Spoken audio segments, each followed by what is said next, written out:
Assalamualaikum, salam sejahtera. Bertemu lagi kita dalam TOC Foundation Program. Untuk video entry kali ini adalah video yang pertama untuk chapter 7. Alright, so kita tengok untuk chapter 7 dia masuk dalam bahagian drivetrain system. Dan kita akan tengok pada topik yang first untuk kita bincangkan untuk dalam video ni adalah mengenai clutch, operasi clutch system. Okey, ni adalah introduction untuk bab 7. So kita tahu drivetrain. So drivetrain ni adalah bahagian ataupun sistem kereta yang bertanggungjawab untuk menggerakkan kereta ni. So dia adalah sistem yang akan transmit lah ataupun menghubungkan power ataupun torque daripada enjin kepada kita punya clutch, gearbox, propeller shaft. Kalau guna propeller shaft, kalau tak ada biasanya kita punya drive shaft ataupun drive axle, dan kemudian kepada kita punya tayar ataupun rim lah. Dan dia juga bertanggungjawab untuk kontrol speed kereta kita, sebab kita ada sistem transmisi yang mana kita punya bahagian gearbox, sistem kita yang kita nak kontrolkan kelajuan kita, berapa laju kita nak bawa kereta. Alright, so kita nak tengok dulu untuk video kali ni. Kita nak tengok yang pertama, kita nak tengok clutch system dulu. Okey, so ini adalah objektif untuk pembincangan dalam video ni. So kita nak memahami bagaimana cara clutch system ni beroperasi, dan juga kita nak kenal pasti komponen-komponen yang terlibat dalam clutch system. Alright, so ini untuk definisi clutch lah. Clutch ni kita tahu dia satu device ataupun satu barang, satu benda yang digunakan dalam sistem transmission kita ataupun transmisi kita ataupun kita punya kereta untuk engage dan disengage, untuk menyambung dan untuk menyambungkan enjin dengan kita punya bahagian transmisi. So maksudnya daripada bahagian enjin, contoh sini adalah bahagian enjin kepada bahagian gearbox kita. Sebelum daripada gearbox ni dihantar kepada kita punya tayar kereta. Okey, so biasanya clutch ni adalah mechanical device. Dia memang mechanical device so far, yang untuk transmission yang manual, yang akan engage, disengage power transmission, especially from driving shaft to the driven shaft. So kita punya driving shaft dengan driven. Driving ni adalah yang memacu, yang driven tu adalah yang dipacu. Maksudnya itulah. So ini dia punya komponen, nanti kita tengok dulu. Komponen-komponen dia nanti kita tengok. So ini kita nak tengok dulu function of clutch. So bila clutch ni dia engage, power flow from the engine, maksudnya power, aliran kuasa daripada enjin tu dia akan pergi kepada kita punya tayar. Tapi dia mestilah menerusi kita punya transmission system ataupun kita punya sistem transmisi sebelum kereta tu boleh bergerak. So maknanya kalau tak ada lalu power tu, macam kita tekan minyak je lah. Kita tekan minyak, RPM tu tinggi je macam tu, kereta pun tak bergerak. So maksudnya dalam bentuk idle. So bila kita masuk gear, barulah kereta tu bergerak. So maksudnya kita ada sistem transmisi kita lah. So when clutch is disengaged, the power is not transmit. Bila kita tak ada clutch ni, dia disengage, dia tak melekat lah. Maksudnya dia tak ada transmitkan kita punya power daripada enjin tu kepada kita punya tayar. Dan enjin tu akan enjin berjalan tapi kereta tu dia tak berjalan sebenarnya. Tu enjin berjalan tapi kereta tak bergerak. Alright, so clutch is kept engaged when the vehicle is moving. So sentiasa ingat yang kita punya clutch ni dia sentiasa melekat lah. Sebab tu kereta tu boleh bergerak. Clutch also permit the gradually taking up the load. So clutch ni pun dia akan grip lah. Maksudnya dia akan lekat saja dengan kita punya sistem transmisi kepada enjin, di mana clutch kita ni melekat pada kita punya flywheel tu. Nanti saya tunjukkan. So dia boleh juga ambil load. So maknanya dia ada juga transmitkan torque. So sebab tu kita ada torque, power, torque.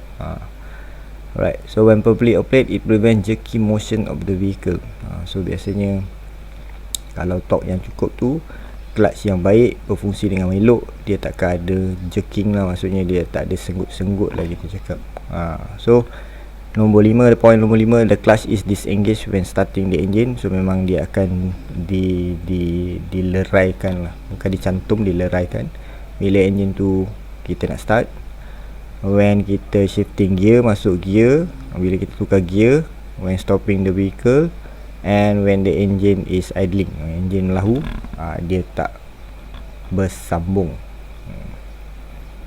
Right, ini adalah prinsip operasi clutch.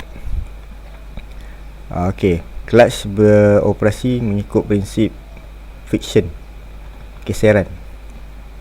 So maksudnya bila ada dua permukaan yang bergeser, dia akan melekat lah antara satu sama lain. So inilah dipanggil sebagai geseran.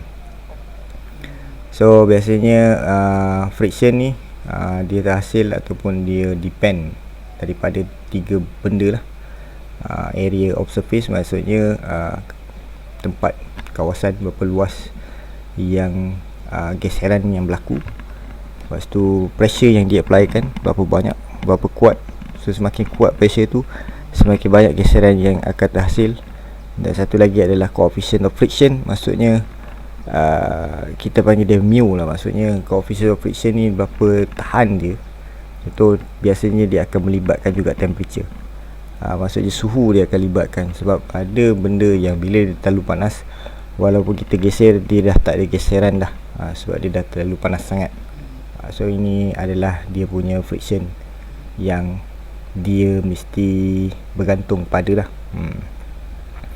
Two surface can be separate and brought into contact when required. So ini adalah prinsip clutch. Maknanya kita bila-bila masa kita boleh nak cantumkan dia, ataupun bila-bila masa kita boleh nak leraikan dia. Okay, so ini maksud dia. One surface is considered as driving member and another one is driven member. Driving members, mesti ingat yang benda yang akan memacukan. So contoh kat sini kita ada flywheel. Flywheel ni sentiasa berpusing, dan ini adalah clutch saya. Dan clutch saya ni akan jadi sebagai driven members. So bila dia lekat, dia mengikut benda yang memacukan dia. Alright. Dan driving members is keep rotating. Contoh flywheel sentiasa berpusing. Clutch dia boleh stop dan dia boleh mengikut juga. Okay, so kita tengok pada clutch operation lah. So kita punya clutch ni macam mana dia punya operation. So biasanya bila kita tekan clutch tu lah, so pushing on the pedal. Bila kita tekan pedal, so apa yang berlaku, dia akan tolak pivot lever ni. Right, so dia akan tolak to pull the pressure plate away from the clutch disc. So ini kita punya clutch disc. Bila dia tolak ke sini, so kita ada nampak kita ada satu lengan kat sini. Kita punya release lever ni, dia akan mengangkat kita punya clutch disc dan meleraikan dia daripada sambungan kepada kita punya flywheel. So ini dia punya clutch operation. So kalau kita lepas, dia melekat balik lah. Alright. Some front wheel drive transaxle do not use a pilot bearing. So ini tadi tu pilot bearing yang bahagian depan ni. Ada yang pakai pilot bearing, ada yang tak pakai pilot bearing. Itu tak kisahlah. Tapi function dia tetap sama. Okay. So ini adalah gambar ajar dia lah, macam mana ditunjukkan bila kita tekan clutch tu. Sebab tu bila kita tekan clutch, kita punya clutch plate tu dah tak ada lagi melekat pada kita punya flywheel. Sebab tu kita boleh senang untuk kita tukar kita punya gear. Sebab kita punya transmisi dalam keadaan yang tak bergerak time tu. Sebab tu kita boleh tukar lah kita punya gear dengan senang. Kalau tak, kita pun susah nak masuk gear. Sebab apa? Sebab dia masih lagi dipusing, dipacu oleh engine tu. Kita punya transmission pun masih lagi dipacu oleh engine. Sebab tu kita tak boleh nak tukar. Sebab tu kita perlukan clutch system ni untuk kita engage dan juga kita disengagekan power daripada engine kepada kita punya transmission ataupun kita punya gearbox. Okay, so ini dia. Alright, so ini saya rasa yang last punya slide ni. Right, ini adalah untuk type-type clutch yang ada lah secara common lah yang kita ada dekat market. So kita ada single plate clutch, yang ni yang biasa kita pakai. Kemudian multi plate clutch ada juga kita pakai untuk biasanya kereta yang ada high performance kereta lah. Dan kita ada juga centrifugal clutch. So yang ini pun biasa juga kita jumpa, centrifugal. Alright, so Saya rasa setakat ni je kot. Video ni pendek je untuk topik 1 dalam bab 7 ni. So kita banyak pada clutch system lah. Clutch system ni pun tak ada susah sangat lah. Cuma yang menjadikan dia susah bila kita nak tukar dia je. Bila dah sampai waktu, biasanya single tak kisahlah clutch ni, biasanya sebabkan tadi kita tahu dia ada berlaku geseran, friction. So dia boleh haus dah dan dia boleh rosak. Okay, terutama sekali kalau kata orang yang menggunakan kereta manual ni, dia suka drive, bila dia bawa kereta tu dia suka riding clutch. Kita panggil dia riding clutch ni, maksudnya dia tak tukar gear yang rendah, dia masih gunakan gear pada gear yang tinggi, tapi dia tekan clutch dia separuh dan dia tekan minyak banyak. So ini kita panggil dia riding clutch. So maksudnya clutch tu dia bergeser dan tak bergeser tu. So dia boleh cepat hauskan permukaan plate clutch tu. So ini yang akan membuatkan dia cepat haus dan dia perlu ditukar. Bila nak tukar tu yang jadi masalah, sebab biasanya untuk kita tukar clutch kita kena turun gearbox kita. Itu yang buatkan dia jadi masalah sebenarnya. Right. So sebenarnya sistem ni tak adalah susah sangat untuk kita faham. Okay, tapi macam biasalah, sekiranya ada apa-apa soalan boleh tanya saya dekat bawah tu. Okay, link tu dalam TOCFP Facebook pun boleh. PM saya lah, apa nak tanya soalan, ataupun tanya je direct dalam website tu ataupun Facebook page tu, tak ada masalah pun. Okay, so saya rasa setakat ni.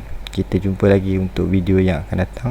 Saya ucapkan terima kasih kerana sudi menonton video ni. Alright, sampai di sini sajalah. Okay, so saya ucapkan Assalamualaikum dan selamat sejahtera.